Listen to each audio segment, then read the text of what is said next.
Okay, that's great. Okay. Okay, so we can begin. Yes, Shalom, Namaste, Lashana Tova, and other greetings to all of you.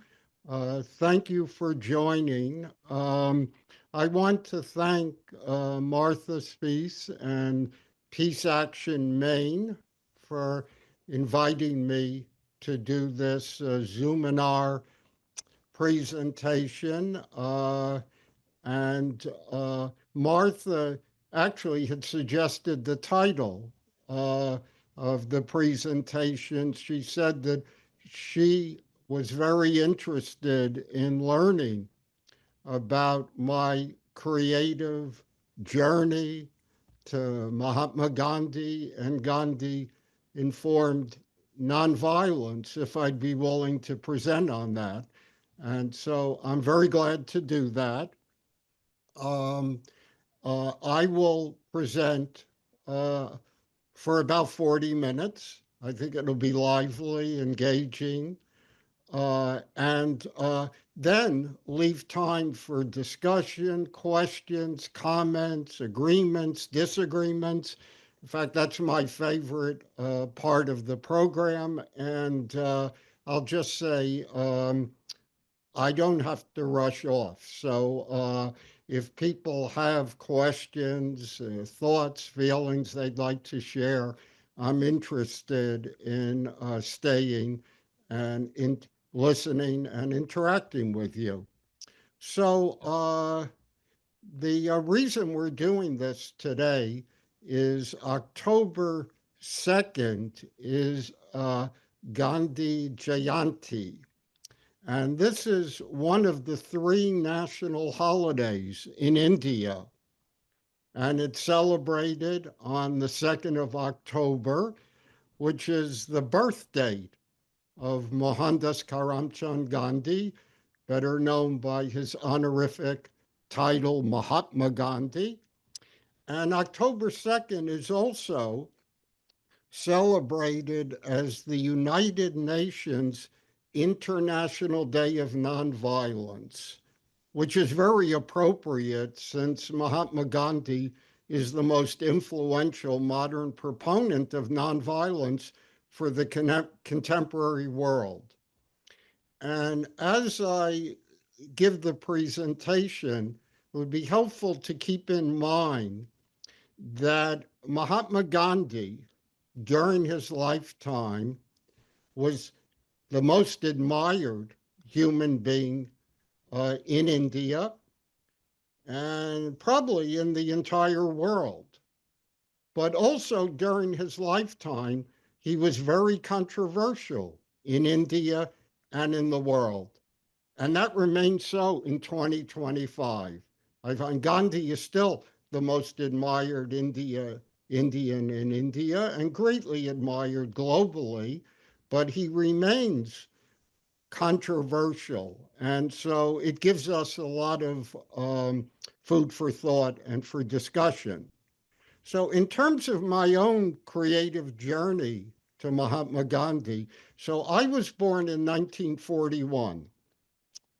Uh, Mahatma Gandhi was assassinated on January 30th, 1948. So, what are my early memories of Mahatma Gandhi, especially when I was a teenager? So, what came to mind immediately was, and I'm sure many or all of you can have this shared experience.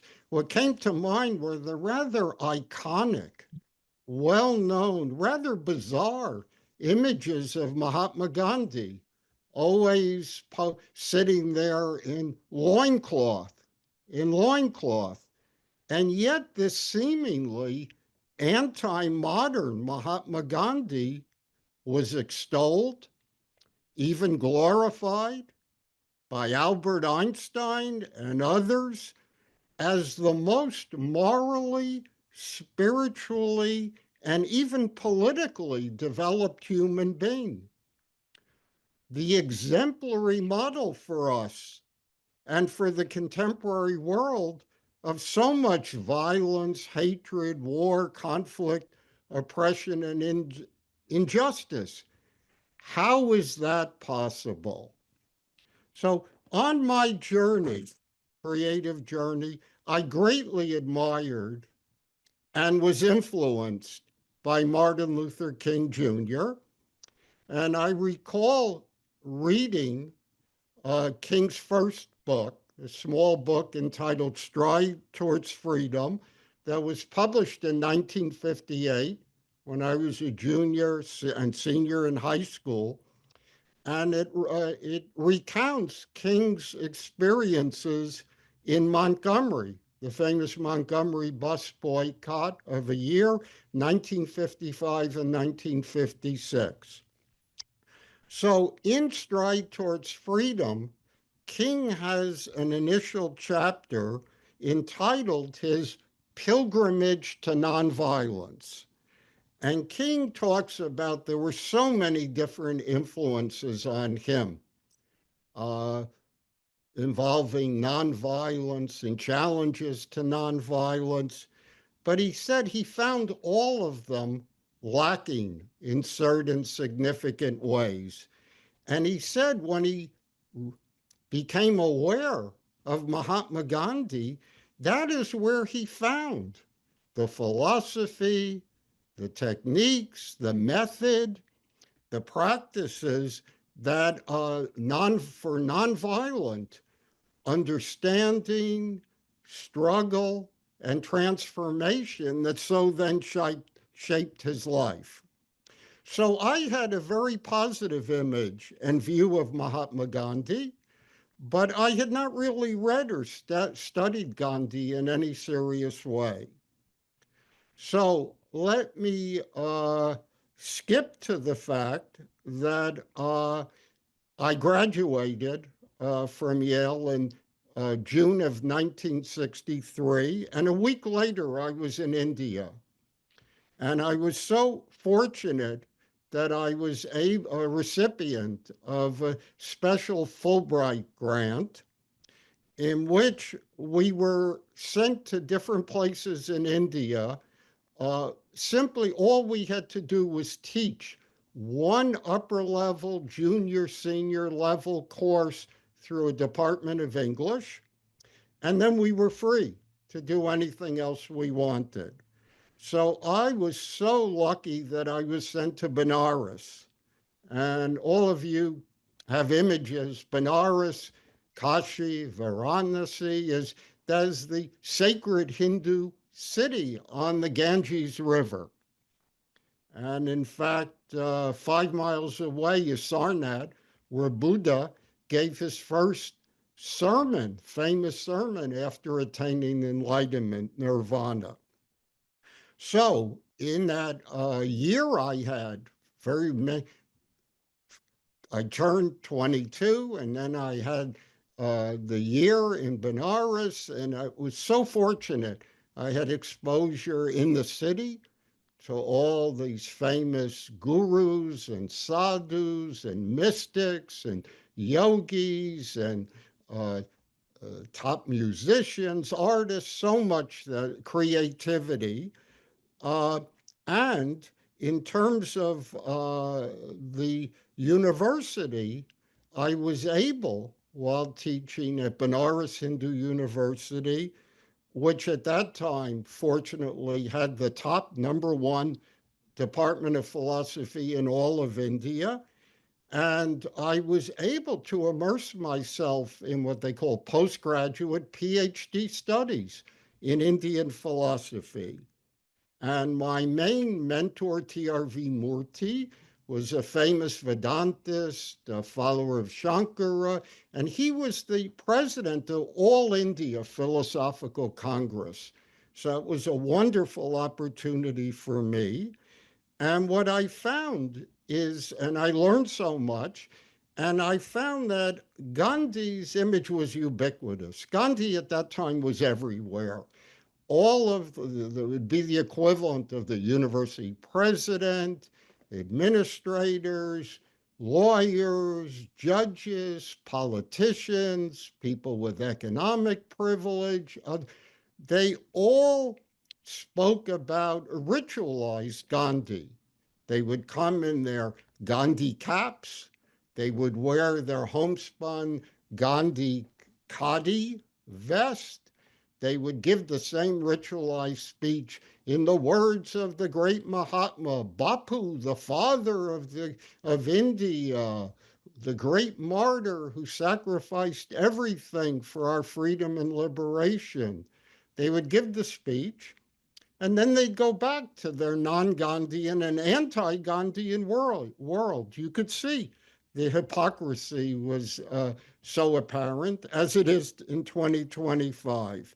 But was interesting in all the philosophy I took, Gandhi was not rejected. Gandhi was non-existent. I don't think the philosophers ever mentioned Gandhi. He simply was not a philosopher. And I did not realize how philosophically significant Gandhi was until 30 years later. So, when I left India, and there were so many different experiences I could have shared in India and Gandhian experiences, but I came back in 1964 and I went to Nashville, Tennessee. I had been offered a special fellowship at Vanderbilt to do PhD work there, which I turned down, and they continued to recruit me, and I accepted. So I went to get my PhD at Vanderbilt, and what I found was that Nashville was segregated. There was still legal segregation. And so, in some ways, I became very ambivalent about the Indian philosophical experience because here I was so self absorbed in my own spiritual, moral self realization as being taught. And yet there was something narcissistic and selfish because here I was in Nashville, and here were all these people around me who were suffering. And I became, among other things, deeply involved in the civil rights movement. Gandhi was important, but more as a practical, action oriented, ethical, and moral guide. And I was deeply involved in all kinds of ways in civil rights, in terms of a journal I founded and worked. Half of the people on the editorial board were Black. All the time I spent at Fisk University working there, uh, the marches, the demonstrations, King would come. He was a kind of great moral, spiritual, philosophical force of nonviolence. Um, and I might mention one other who was so significant, James Lawson, who died last year in California. He was 95 years old. He had been in India um, earlier, immersed in Gandhi. He came earlier, to about 1960, to Vanderbilt. He was a student at Vanderbilt. He was represented the federal uh, major groups, nonviolent groups. What's significant is that he worked every week with students at Fisk and others. I'm including people like Diana Nash, John Lewis, Bernard Lafayette, and so many others. He trained them in Gandhian nonviolence to do all those sit ins, arrest at Woolworth, and then to go on the freedom rides where they were risking their lives, did not know if they would ever return alive. So you had a tremendous influence there on me, involved in all kinds of ways. And this continued throughout civil rights. And it also continued in the anti war movement, starting in the 60s and continuing for many years before I came to Maine in 1974. So for me, Gandhi was mainly uh, uh, a action-oriented, nonviolent force in which you were trying, amidst so much violence and hatred and injustice, you were simply trying to create some nonviolent space, some nonviolent alternatives, which was often very difficult to do. Then uh, then I might say, in skipping to the 1990s, what I found now for the first time was that Mahatma Gandhi actually was philosophically very significant, very significant. And this also, I might say, brought about many changes in India, where you have all kinds of people I've worked with who get PhDs in Gandhian studies. There are departments at universities of Gandhian studies. So what I found was that Gandhi was philosophically significant, but not in some abstract, decon- decontextualized, essentialized philosophical way, the way most of us were taught philosophy, East and West. Um, Instead, Gandhi was philosophically significant as an action oriented philosophy, philosophy as practice, as lived philosophy, in which one had to contextualize and relate theory and practice. So, in other words, for a Gandhi oriented approach philosophically, your theory had to arise out of practice. You had to take very seriously a world in which you were living of um, oppression, violence, exploitation, injustice, racism, sexism, classism, and so forth. You had to relate to that world. That was not an illusory world, that was a real world in which you were living. So your theory had to be grounded in practice, but then you have to you had to apply your theory, right? You had to falsify it or verify it in terms of new practice by applying it, because sometimes we miscalculate. Sometimes our theories are inadequate for dealing with the world in which we live.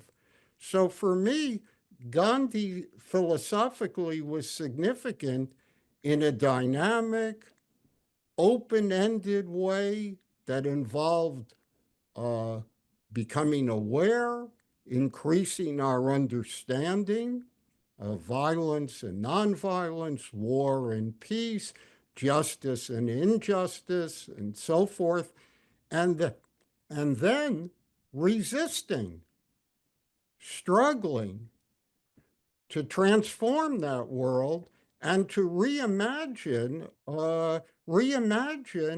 a world that could be but is not, that could provide us with some kind of philosophical regulative ideals. So, in doing that, my experience with Gandhi, Gandhians, and anti Gandhians is very complex and was full of contradictions. For example, I was so fortunate, I probably spent 5 years in India, and often not just for 2 weeks, 3 weeks at a time, but I've gone to spend many sabbaticals where you're immersed for 5 months, 6 months, and longer, including at some of the major Gandhi centers. And what I found was that, to give you an idea in terms of the journey, uh, Gandhians were very complex, contradictory, all kinds of disagreements. I got to, in certain times, I got to know some elder Gandhians who actually knew Mahatma Gandhi. They were involved in many of the struggles that Gandhi was involved in India. For example, one I was very close to, his Sanskrit name is Salt. How did he get a name Salt? Well, his father was a famous atheistic Gandhian who was engaged in Gandhi's Salt March in 1930, the most famous satyagraha, right? The Dandi Salt March in 1930. And so that's when the son was born, and so the father named him Salt. And there were so many different Gandhians, so many different tendencies, some revolutionary, the ones I relate to the most in my Gandhian nonviolent approach, but there are also Gandhians who are very reactionary, very backwards, very conservative, very right wing. For example, there were, and there are to this day right now, many Gandhians who the way they present my journey, their Gandhi is this. Mahatma Gandhi was this incredible, perfected, moral, and spiritual human being, which he was. You know, he was too good for this world. Gandhi gave us the master plan. Gandhi gave us the pure, exemplary uh, understanding of nonviolence, of peace, of justice, and everything, of liberation, of reality, of morality, and so forth. You know what the problem was in Gandhi's lifetime, and it remains so today? Is we don't listen. Here's the perfect blueprint for how you could see the appeal of this. Here's if we just acted in the way Mahatma Gandhi advised us to, we'd live in a perfect world. Okay, and the problem to me of that, and in some cases it becomes very reactionary. For example, I've talked about many of the Gandhians are what I call Gandhian fundamentalists. It's like how fundamentalists read the Bible or the Quran or other texts. You want to know how to act? Just look at Gandhi's writings. That's the scripture. It gives you the perfect solution. But we ignore Gandhi at our own peril, and that's why we have all this suffering and injustice and war and everything that plagues us in 2025. So, the reason I find that very limited is it basically makes Gandhi irrelevant. And more significantly, that's not how Gandhi understood himself and his own life, and which he struggled always, even to the end. The last year of his life, he felt that in many of the things he had upheld for 40, 50, 60 years, he was a failure. He was very depressed about it, felt that he had failed, and yet, for me, at the end, there were very powerful messages from Gandhi today. On the other hand, there were the anti Gandhians. And again, there are incredible variety of diverse and contradictory anti Gandhians during Gandhi's lifetime and to this day. And what I found in my voyage is these anti Gandhians, they seem to be the opposite of the Gandhians, but often they're not. They also relate to this abstract, pure, perfect Gandhi who claimed he had all the answers, the perfect blueprint for the perfect recipe for everything. But the difference is they then say, no, this rigid, dogmatic Gandhi is not only irrelevant, but is an obstacle to our confronting a real world of violence and sexism and racism and injustice. And so we have to free ourselves from Gandhi. Gandhi is part of the problem, not the solution. So, my position then why I would say that why is Gandhi essential for us for 2025? I would say, and in terms of how I broaden and deepen our understanding of the voyage, my voyage to nonviolence, to Gandhi, and nonviolence today. Most of us, I would say, including probably everyone who would come to this webinar, would easily grant that, well, at least in the abstract, nonviolence is better than violence, right? Um, Compassion, kindness are better than cruelty and hatred. Peace is better than war.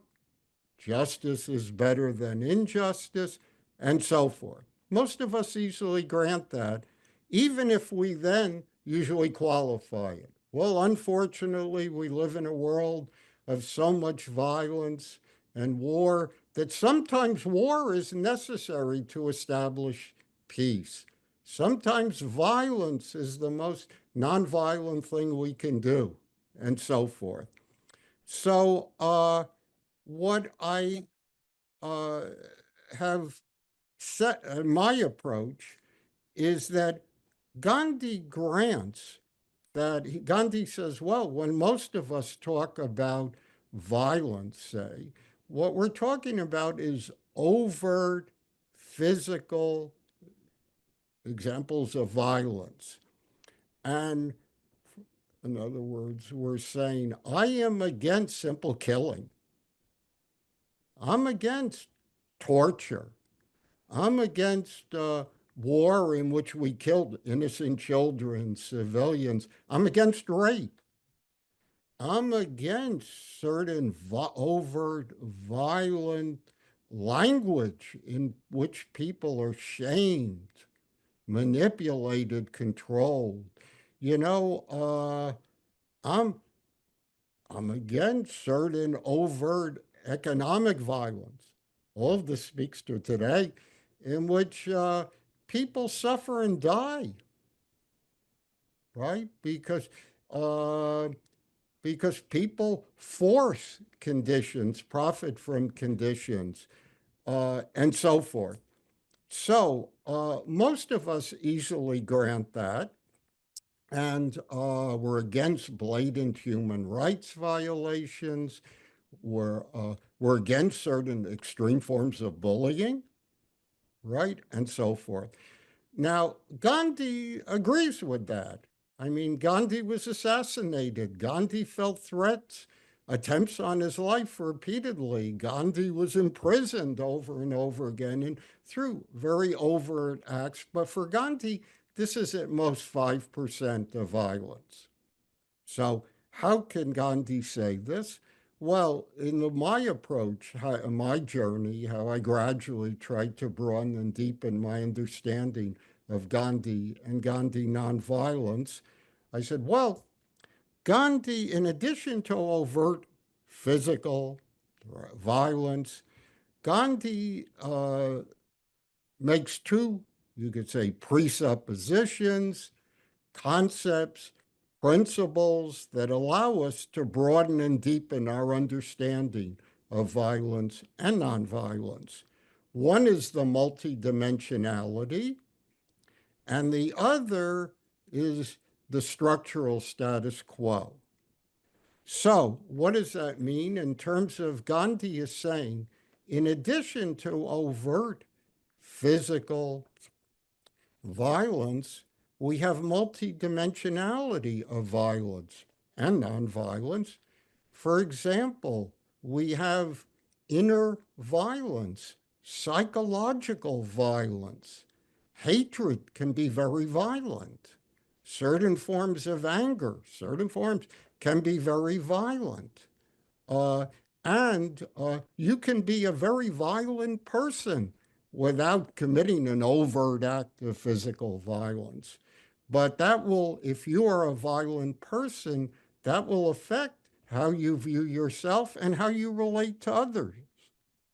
Then Gandhi would say, of course, We have linguistic violence. Language can be very violent. That's why Gandhi said, so important how the child, the youngest, the infant, the child, how they're socialized linguistically, right?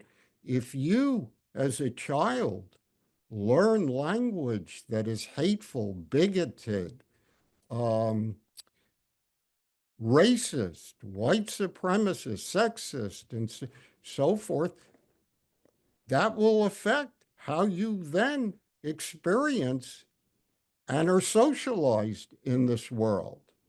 We have Gandhi focused the most on economic violence, in which he talks about um, asymmetrical relations. Do we have the haves and the have nots? He says some people control the means of production, they control the resources, they control the labor power of others, and in this possessive way, and they use that economic power to violently control and impose their will on the majority of have-nots. Okay, Gandhi talks about religious violence, cultural violence, educational violence, environmental violence. And what Gandhi says, all these different dimensions of violence interact with each other, they feed each other, so that finally we are situated contextually, socialized in a world that often we simply accept, we don't recognize how violently it's been constituted and could be changed. The other is the structural violence of the status quo. This is business as usual. Gandhi would say, when our dominant economic system is just functioning without disruption, it seems to be functioning smoothly. The people with power and control, it's very violent. When our dominant political system is functioning smoothly, right, without overt resistance, without civil disobedience or anything, our dominant political system is structurally very violent. And Gandhi continues this to all areas. Our dominant environmental structures that we have are very violent.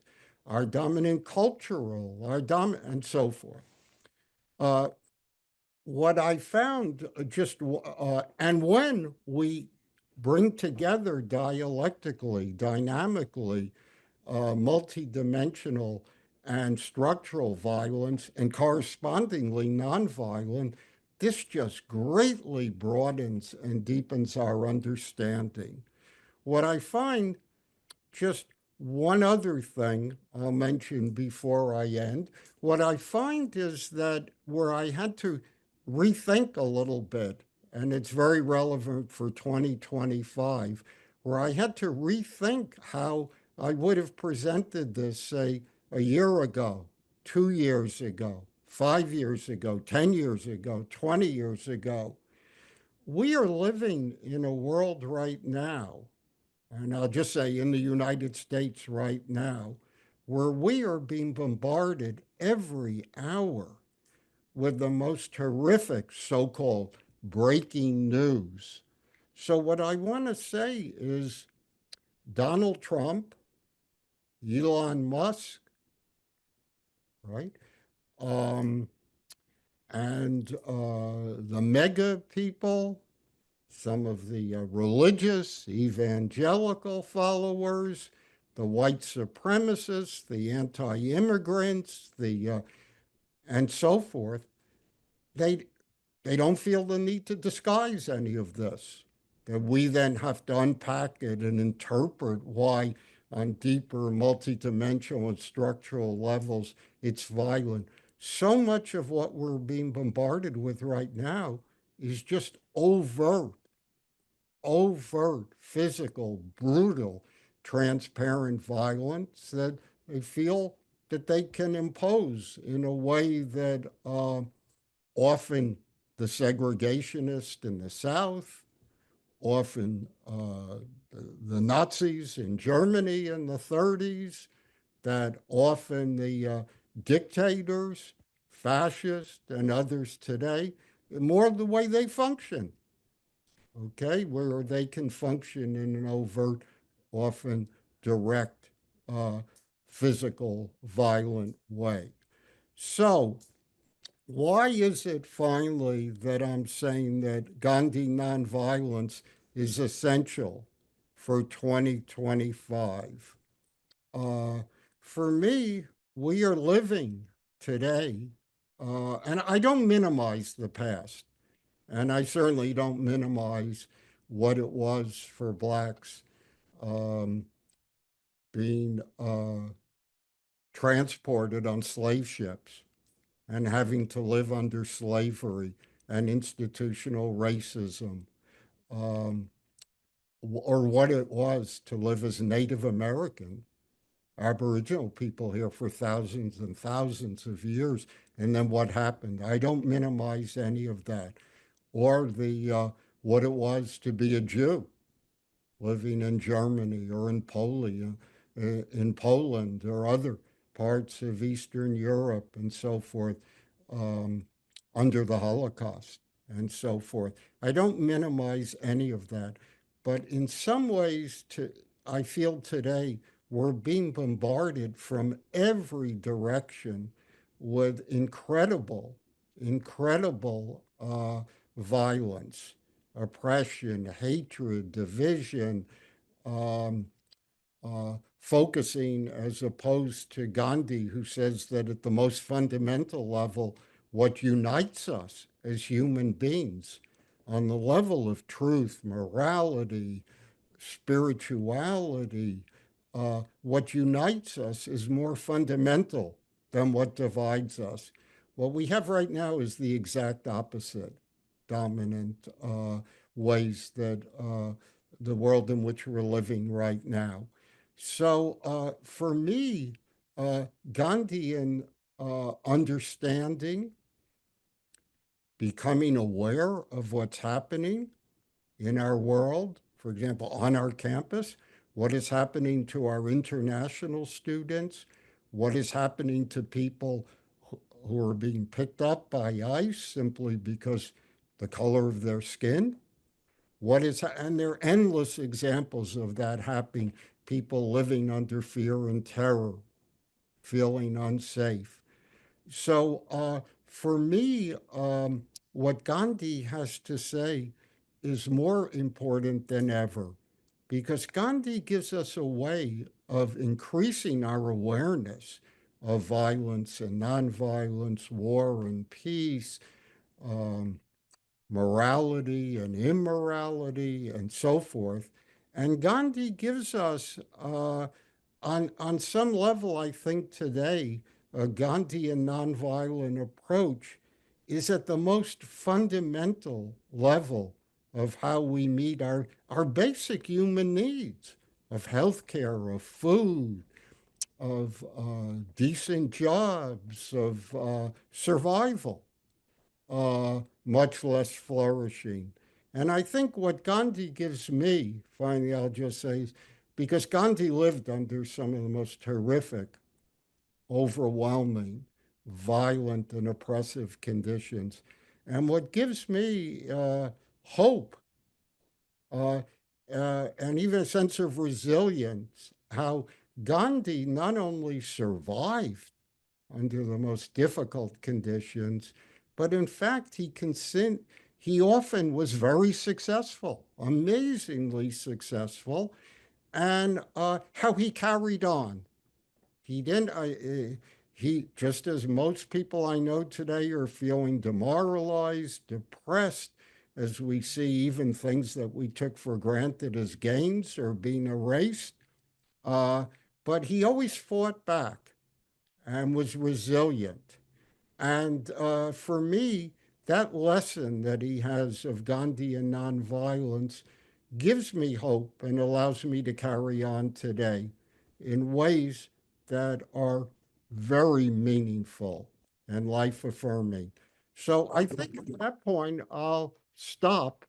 I hope I threw some things at you that can lead to some good questions, comments, and discussion.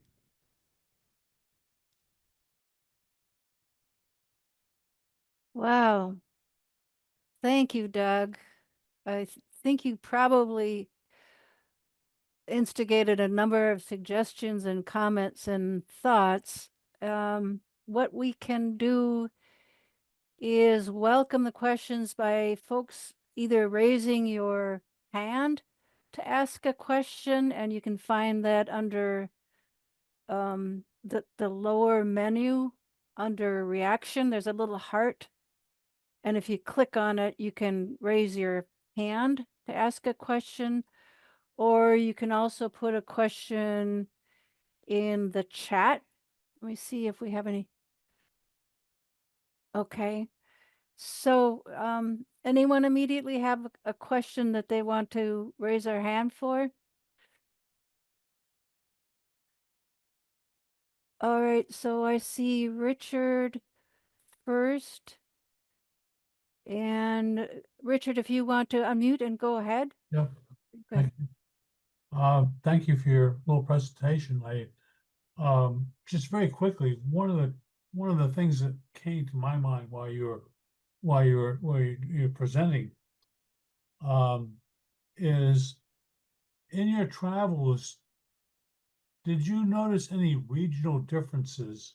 And I'm thinking primarily here in the United States. I should point out for those who don't know, I'm down here in Texas, Austin, Texas. I've been down here for 40 something years.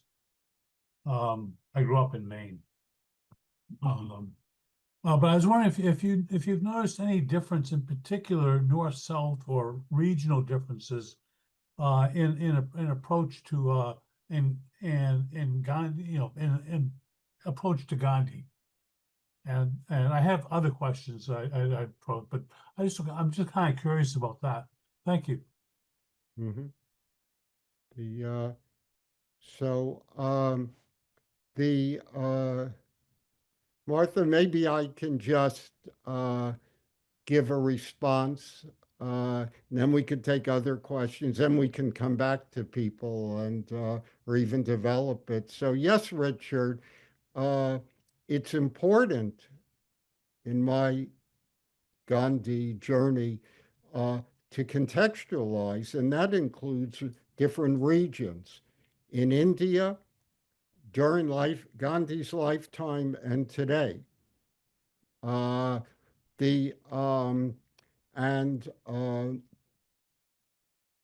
for example, it was very important in India. Regions varied tremendously during Gandhi's lifetime, and Gandhi was from Gujarat, born in Porbandar on the west coast, on the Arabian Sea. And tomorrow, the Prime Minister of India, Narendra Modi, and the other BJ people, they'll all go to Gandhi's birthplace. They'll do homage, they'll do rituals, and they will use Gandhi for the most anti-Gandhian reasons to perpetuate hatred, anti-Muslim, anti-minority, oppression of the untouchables, the Dalits, and on, for a kind of right-wing Hindu xenophobic chauvinism. And so for Gandhi, it was very important. There were some regions that had very strong communist movements in Kerala, in Bengal. That was important. There were other, and so forth. So and in terms of applying that, for example, you're in Texas. Gandhi, in my approach, Gandhi would say it's important regionally to understand what is happening right now in Texas, um, how that's connected, of course, with Trump's agenda and the other right wing and the agendas now. But also, you have to contextualize you're in Austin. What is different about Austin has also some very progressive things that you know. So there are lots of contradictions. There are lots of examples of people I've known in Austin who, in terms of even teaching, big at University of Texas at different times, big South Indian programs, Indian study programs, but also culturally, in ter- culturally, in terms of music, in terms of other creative journeys. How do people in Austin at different times in different conditions create certain space, sometimes a Gandhi informed space? So again, to me, it's all, regionalism is very important. And Gandhi is a decentralist, incidentally. I didn't get into. And Gandhi would say he tries to focus on the kind of deconstructing and focusing on the local, but he knows, Gandhi also knows that what's happening nationally and internationally also affects the local. But Gandhi would say, how can you and others in Austin work together to provide alternatives through cooperatives, through, all kinds of struggles that meet the needs of people who are so suffering right now. Um, so anyway, I'll just stop with that. Okay, so we've got Todd Miller with a question, and then we can circle back to Richard if there for his additional questions, if nobody else is in the lineup. Thank you. Uh, Yes, thank you, Doug, for your presentation. I have lots of questions, and this catalyzes a lot of topics. I guess first, I wonder if I'm espouse nonviolence.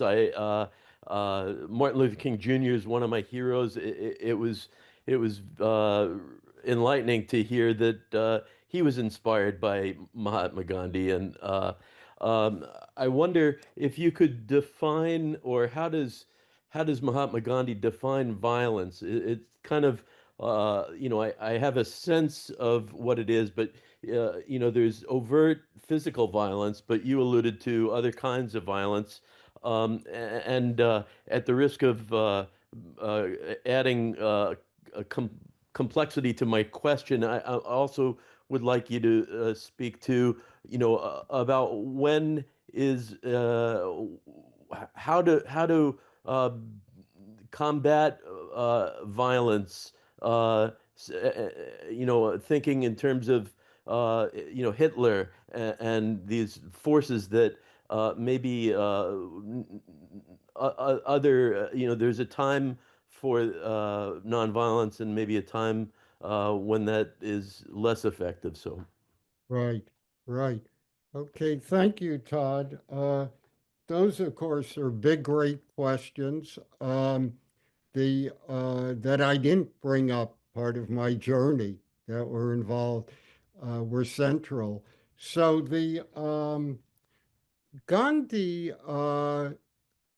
the his nonviolence is actually a very limited translation of, for him, the term is ahimsa from the Sanskrit. And ahimsa means, the odd part is not, it's a negative. Himsa means injury, harm. So ahimsa is a kind of benevolent harmlessness, right? And so what does that mean? And we usually just translate it into English as nonviolent, but it but ahimsa means much more than the way we usually use. In other words, ahimsa is identical for Gandhi with how to act in this unifying, harmonious way through loving kindness, through compassion, through so, so this is important. Now, what's interesting, Gandhi gets hit with always certain examples in which he seems to have no answer, because Gandhian nonviolence seems completely irrelevant And you gave a good example. And Gandhi's answers, I know some Gandhians disagree with me, but some of his answers were quite inadequate. Mm. And some of them he rethought. He admit that he miscalculated, he misunderstood. Gandhi's one of the most self-critical people you can ever imagine. So, for example, Gandhi's advice to Jews uh, in leading up to the Holocaust. Martin, the famous Jewish philosopher Martin Buber, was a great admirer of Mahatma Gandhi. And Buber totally disagreed with Gandhi on Gandhi's advice to Jews in Germany, in Poland, in Eastern Europe, and so forth. And Buber said to Gandhi, basically, you, you are such a moral, spiritual force. The advice you're giving is completely immoral. You're telling Jews that they should practice nonviolence, satyagraha, and in some way it'll transform the heart of Hitler and the Nazis as they're being sent off to their death camps. This is, it's not just inadequate, it is so blatantly and irrelevant, it's blatantly immoral. Buber says Satyagraha, Gandhian nonviolence, works only if there's a witness. And in many of these cases, there's no witness. People are simply being slaughtered. So the part that's interesting, and I could give people always would cite uh, after 9/11 or after 26, 11 in India, Mumbai, they'd say, ha ha, and they're always smug. And they'll say, like, now they're devastating and dismissing Gandhi. They'll say, what would Gandhi have said about the terrorist attacks on the World Trade Center? Ho ho, and it's like, now we've demolished Gandhi because um, the people who perpetuated, they don't want to have a dialogue. They don't want to listen. They don't want. So what makes Gandhi much more interesting for me is that, and I worked with a lot of terrorism experts and other authorities in India on this. If you just tell them Gandhi says what you're doing is immoral, you've lost them. But what I would say is Gandhi says 98% of the time we are violent.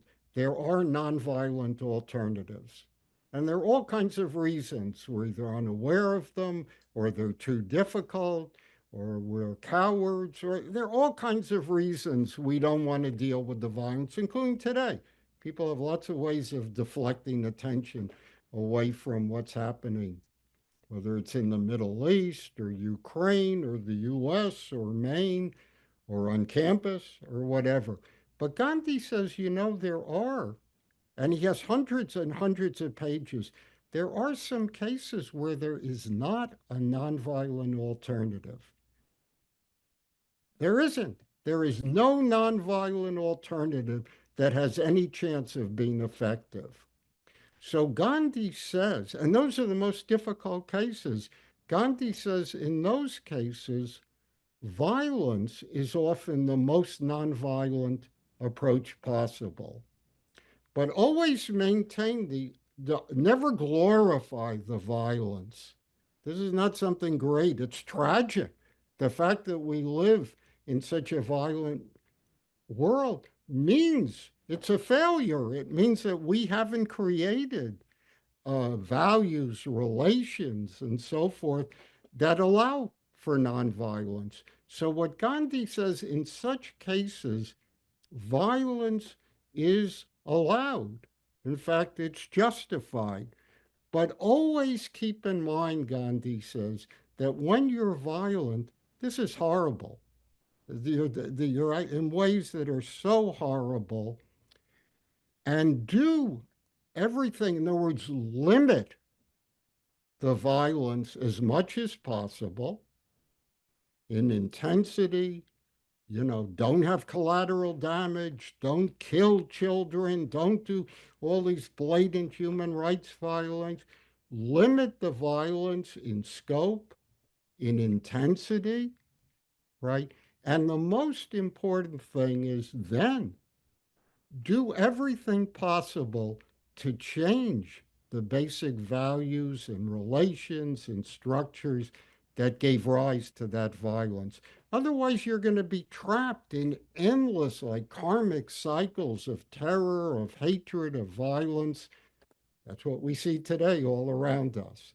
Okay, so for me, Gandhi gives, it's a very difficult way, but he gives some way of trying to break out of those endless cycles of hatred and violence in which we live. Thank you, Doug. And Doug, we've got Elliot Benjamin who's lined up with his hand raised. Good. Go ahead, Elliot. Sure. Thank you, Doug. Very stimulating, very thought-provoking. What's occurring to me is when you were talking about the merging of theoretical philosophy to the practical philosophy, I'm wondering about if you could speak about the indivisible movement's basic way of going about things. The indivisible, I'm sure everybody knows, a grassroots resisting Right. Trump movement. And they constantly talk about the focus on nonviolence while they are very, very forcefully promoting all kinds of resistance activities from the big, the big rallies coming up with, and the strategic non-cooperation movements. And to me, I'm starting to think, well, maybe this is a very good example of a Gandhian philosophy right now in play to work against the whole Trump administration oppressive, to me, agenda. So I'm wondering if that's making sense and anything you might want to shed light about that. Yeah. Well, thank you, Elliot. So, yeah, I'm a member and a big supporter of Indivisible. And in fact, normally every Wednesday at this exact time at 12, I'd be at our vigil in Orono. uh, the so what you again, you raised some good points that I didn't mention because there's so much that could be raised. Gandhi and Gandhi nonviolence, Gandhi would say, and this is how he's often misinterpreted. Um, People say, I've had so many examples of people say, I'm a follower of Gandhi. That's why I'm against any forceful disruption because that's violent. Uh, Gandhi said, no, the exact opposite. For Gandhi, nonviolence, as he understands it and applies it, nonviolence is forceful.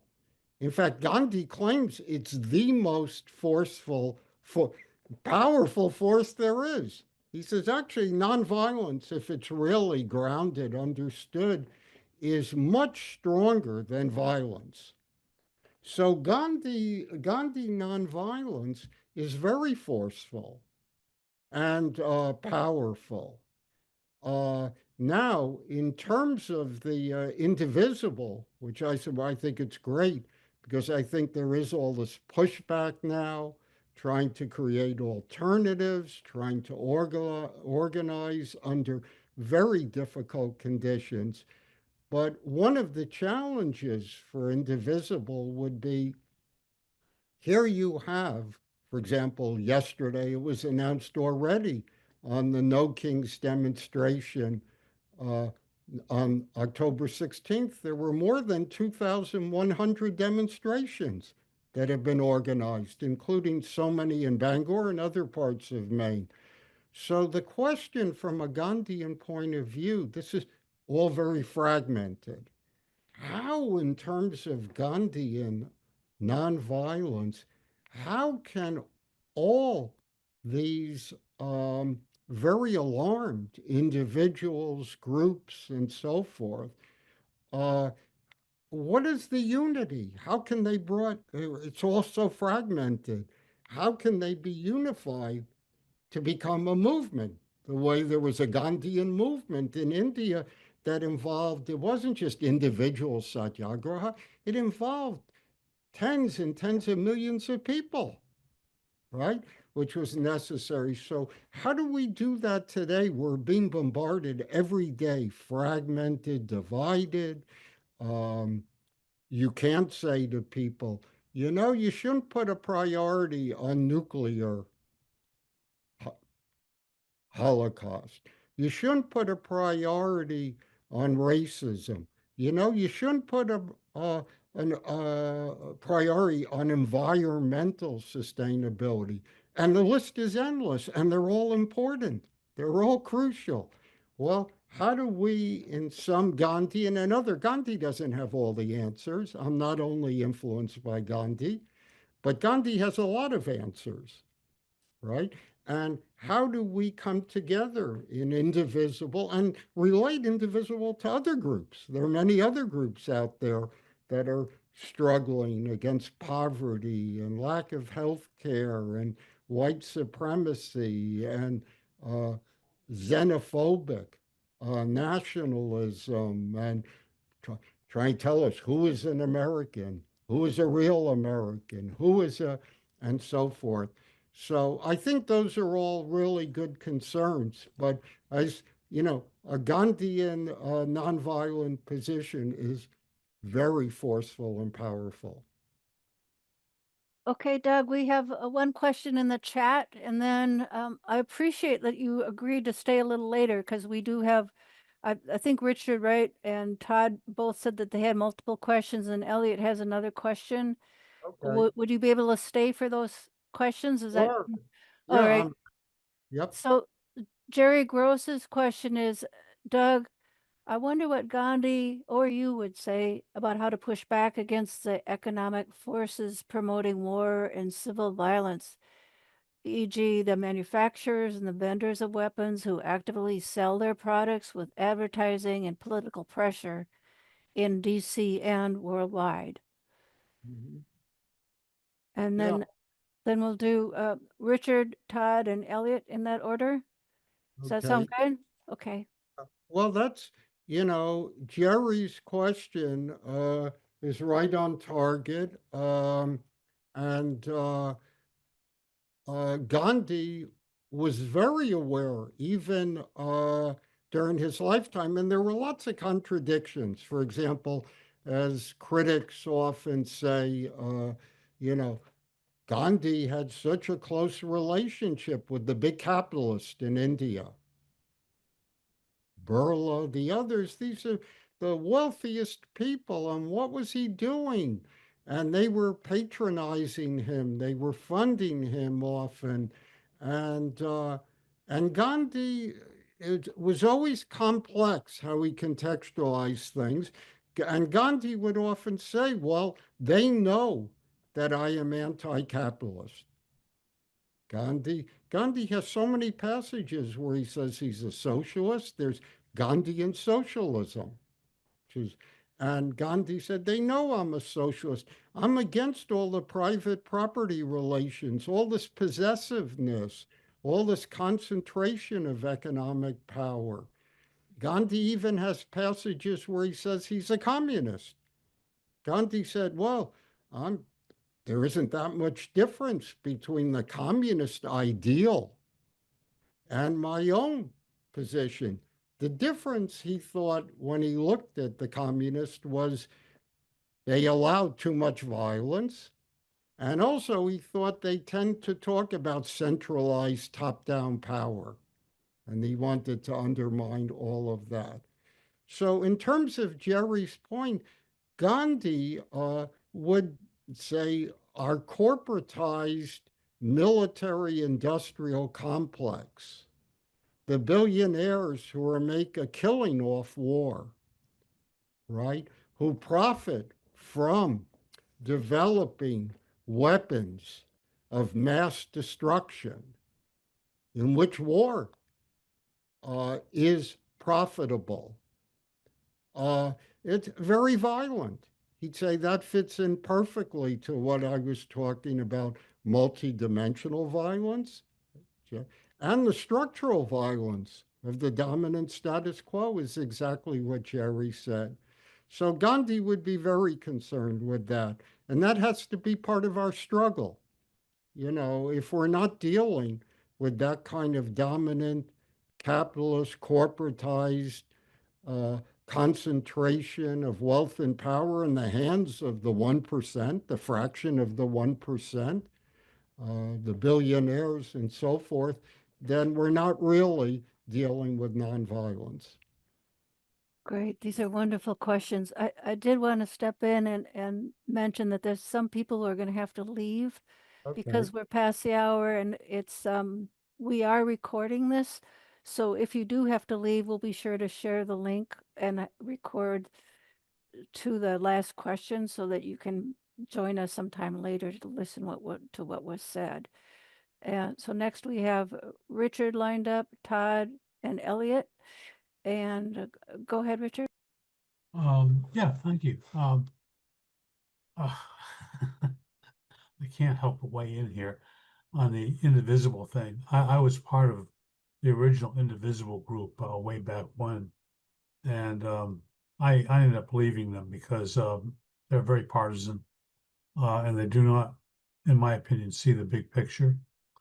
But that's not the real question I want to get at. The real question I want to get at is this: is that a lot of the espousing of the philosophy, a lot of the teachings of Gandhi, I think comes at the university level or in the educational settings, and I'm wondering how that's going to sit with. There seems to be, well, there seems to be, there's the long we've reached the terminus where there's wholesale firings of people of those thoughts from and purging of from campuses, and I'm wondering how you tend to or how you vision espousing this stuff, continuing to reach out when so much of this is being purged from the universities and campuses. Thank you. Yeah. Well, that's a very good question. It's happening. And it's, as you know, and I could cite even in the last week or two, there are numerous faculty in Texas who have been fired. Even university president who seemed to cave in on everything. Yeah, he seemed to cave in on everything, and it wasn't enough, and then he had to resign. Right. And we have so yeah, and even big universities saying that you can't talk anymore about gender in any of your courses. We mandate there are only two genders, male and female, and they order it, all the professors, to respect that. So, and we have a lot of people here also who are running scared. The only thing, Richard, that I would say is interesting is that, as I said earlier, Gandhi was not a university. There was very little at universities with Gandhi exceptions. There were some of these like small Christian, nonviolent, you know, colleges that went way back that had this strong commitment to nonviolence. There were some Quaker kind of colleges and other groups. So Gandhian stuff was largely done outside of academia. Now you're right, that changed a lot. So now we've had a lot of professors and programs that seem to take seriously Gandhi in the work, and they teach and so forth. Um, so that is a real issue for me. But I want to say there are a lot of groups, nonviolent groups, um, that exist. Um, and some of them relate to your point about indivisible, some critique. I might say for myself in my work, with Indivisible, but always with so many other groups, I'm always quite critical, and yet I'm supportive. I'm willing to come together, engage, dialogue with people who often have very different perspectives than my own. But there's often enough that we have that we can connect with, that we can join together to have vigils and other actions. In fact, one of the things that I've found most encouraging, and this will be true on the next No Kings, is the big demonstrations. You come together with hundreds, sometimes thousands of people who you've never met, who often will say to me, you know, I'm 65 years old. I've never been to a demonstration in my life. I'm not comfortable. I'm an introvert. It's really hard. It's easy for me to go out to those, but for some people, they're really very fearful.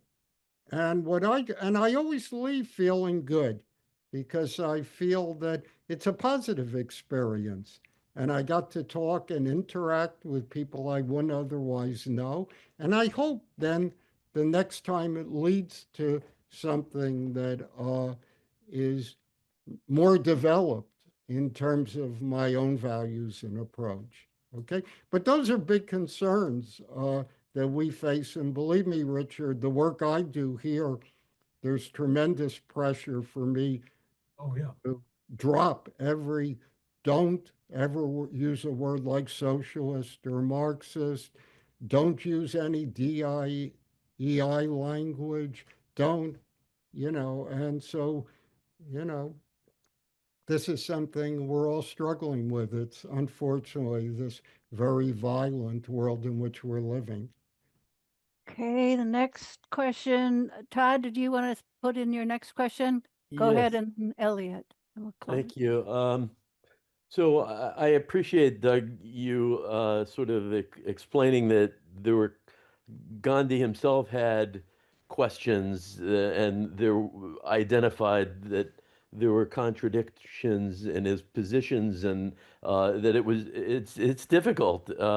And so I just as a personal story, when President Carter reinstated the draft registration, I set up a table by the post office and counseled men my own age. I was 18 or 19, I guess, you know, that there are alternatives to registering for the draft. And I ended up registering with the American Friends Service Committee as a conscientious objector.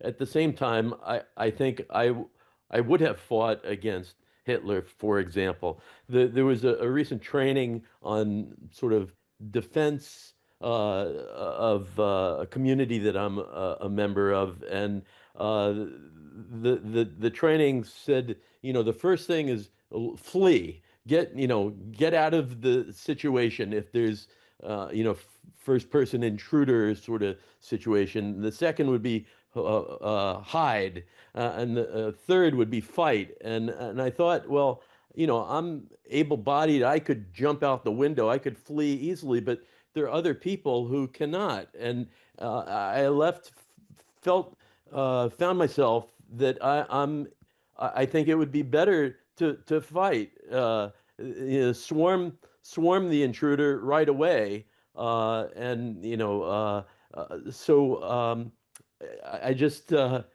it's a paradox, you know.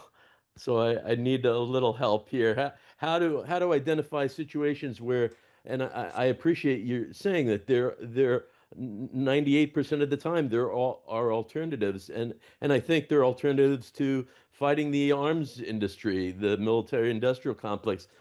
Make it very apparent and transparent to people what's happening. I think it's hidden a lot. So I'll stop there. Right. Well, one thing, Todd, that you mentioned that'll surprise you, because there is no simple recipe that I could just say, well, here's what you do. Uh, it- and working together with others, it's a struggle to try to figure out often what the best response is. And when and how and so forth. But you mentioned if you began with this thing about the draft, and it shows the complexity again of Gandhi. Do you know, and this is very controversial, different interpretations, it's complex, it's contradictory. Some Gandhians, of course, strongly disagree with me. Gandhi spent 21 years in South Africa. It's a whole history, and where he developed a lot of his nonviolent philosophy. And there were other sources, Jainism, and, there were so many forces in terms of his upbringing, his mother, the neighbor, and all this. But basically, in South Africa, and now South Africa was part of the British Empire. And Gandhi, for years, very controversial, he would say he was very opposed. He was opposed to British imperialism, British colonialism, but he felt as part of liberation or independence for India, he felt that they had to convince the British, who were so racist, that in fact the Indians, the Hindus, they were dignified and they were proud members of the British Empire. They were proud servants of the British Empire. So Gandhi idealized what is true British values and culture and civilization. Uh, and he recruited, Gandhi, even through the beginning of World War I and so on, Gandhi was recruiting Indians to serve the British. And he saw this as nonviolent. And there were a number of things in India that Gandhi did that really were racist. And in dealing with the indigenous people, the Zulus, and so on. Gandhi was always identified with the Boers, not the British, the native people, the Africans, not the whites. He was conscious of that, but he was socialized in a way that he thought, that it's almost animalistic. These are like savages. They're undeveloped, whereas we Indians, for thousands of years, we have great civilization. Now, Gandhi later rejects all that. He rejects all of it. And but it took him many decades to do that. So there wasn't a simple answer of how to do this. So anyway, just a little extra. I Thank thought, you, Doug. yeah. Next, Okay. last question, Elliot. Yeah, I'd just like to go back for a minute briefly, Doug, to what you were talking about with the fragmentation of the Right. indivisible and the lack of unity. I think this comes up every week in the meetings with the co-founders of Indivisible. People ask, when can we do a general strike or national boycott? And the answer they give is that we're building muscle. We're not ready yet. We're working towards that. They talk about the 3.5%. Research has shown if 3.5% of the population comes out in resistance, that could make significant change. They talk about the No Kings rally coming up on the 18th, where they're hoping to get something close to that, which is about 10 or 11 million people. And I also just want to point out that for me, what happened with the Jimmy Kimmel very, very forceful resistance that worked out to be a successful outcome is an example of something that maybe can reach some kind of united front. So Mhm. sometimes maybe I'm overly optimistic, I don't know, but this is how I look at it, that we're working towards it, and this is a way to do it. So I just wanted to offer that Yeah. comment to Yeah. your comment. Yeah. No, that's good. And again, there's no simple way. I found, and this goes back, you know, in my youth, long before Indivisible, but I was first exposed to the notion of a general strike, which was a very powerful position, mainly that came out of the 19th century. and it was a kind of left-wing anarchist position. It was a left-wing anarchist position that in some way we're creating a condition where we'll all rise up in this general strike and overthrow the system. Um, and I find people who still talk that way, and I'm interested in that.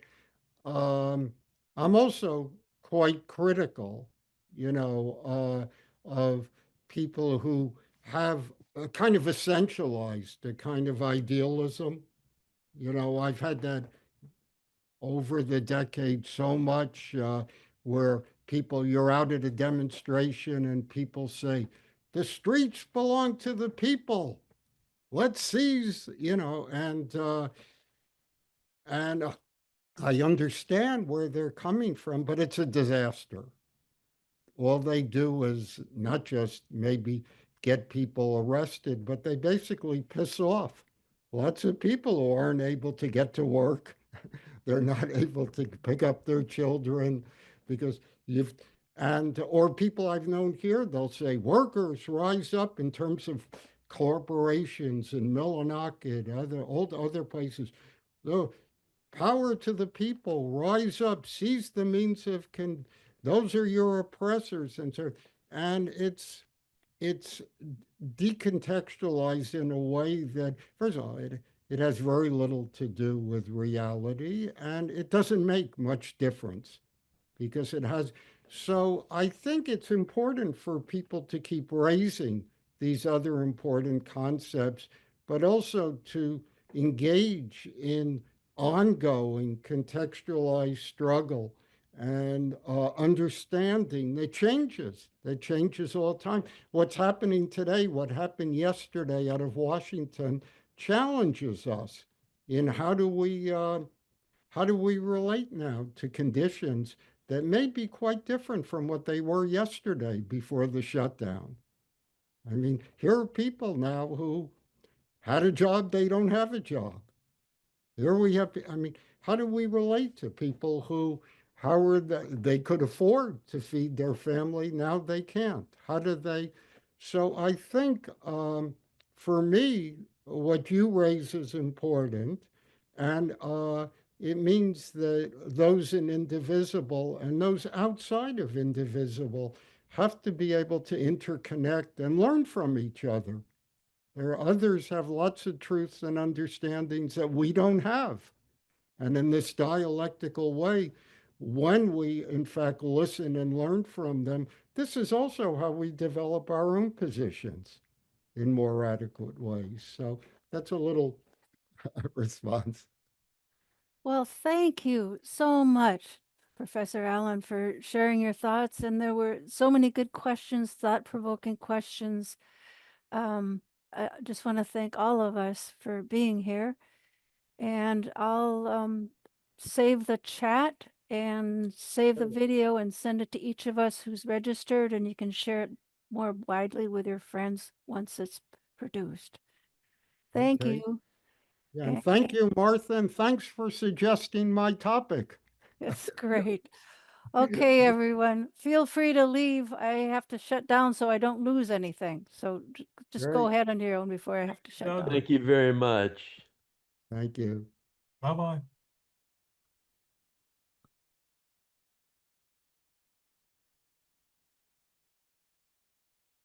Yeah.